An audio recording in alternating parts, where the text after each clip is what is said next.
তুমুল সংঘর্ষে মিয়ানমার ছাড়ছে মানুষ, ভারতে ঢুকেছে ৪,০০০-এরও বেশি। মিয়ানমারের চীন রাজ্যে জান্তা বিরোধী দুই সশস্ত্র গোষ্ঠীর ভয়াবহ সংঘর্ষের ফলে ভারতের উত্তর পূর্বাঞ্চলীয় রাজ্য মিজোরামে নতুন করে শরণার্থীর ঢল নেমেছে। এই সংঘর্ষের জেরে মাত্র কয়েকদিনের ব্যবধানে ৪,০০০-এরও বেশি মানুষ ভারতে ঢুকে পড়েছে, যার ফলে মিজোরাম রাজ্যে সীমান্ত জুড়ে ছড়িয়ে পড়েছে চাপা আতঙ্ক। সোমবার প্রভাবশালী বার্তা সংস্থা রয়টার্স জানায়, এই শরণার্থী প্রবাহ শুরু হয় গত ২রা জুলাই থেকে, যখন দুই প্রতিদ্বন্দ্বী সশস্ত্র গোষ্ঠী চীন ন্যাশনাল ডিফেন্স ফোর্স ও চীনল্যান্ড ডিফেন্স ফোর্স হুয়ালংরাম নিজেদের মধ্যে কৌশলগত এলাকা নিয়ন্ত্রণ নিয়ে রক্তক্ষয়ী লড়াইয়ে জড়িয়ে পড়ে।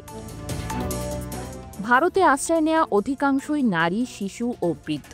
জীবনের ঝুঁকি নিয়ে বৃষ্টির মধ্যে রাতভর হেঁটে সীমান্ত পার হয়ে তারা আশ্রয় নিয়েছে জোখাওথার ও সাইকোমফাই গ্রামের অস্থায়ী ক্যাম্পে।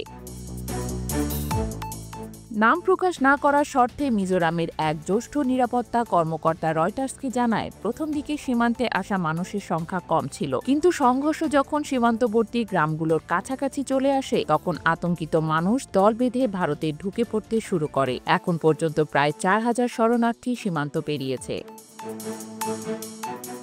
মিজোরামের স্বরাষ্ট্রমন্ত্রী কে সাবডাঙ্গা পরিস্থিতির কথা স্বীকার করে বলেন, এই লড়াই আমাদের নিয়ন্ত্রণে নেই। যারা এসেছে তাদের আশ্রয় দিতে হচ্ছে মানবিক কারণে। আমরা খাবার, পানি, ওষুধ যা পাচ্ছি দিচ্ছি। ২০২১ সালে মিয়ানমারের সেনা অভ্যুত্থানের মাধ্যমে অং সান সুচি নেতৃত্বাধীন সরকারের পতনের পর থেকেই মিজোরাম সীমান্ত দিয়ে হাজার হাজার শরণার্থী ভারতে আশ্রয় নিয়েছে। মিজোরামের বাসিন্দারা চীন জনগোষ্ঠীর সঙ্গে জাতিগত ও সাংস্কৃতিকভাবে সংযুক্ত হওয়ায় অনেকেই স্থানীয়দের বাড়িতেই ঠাঁই পাচ্ছে।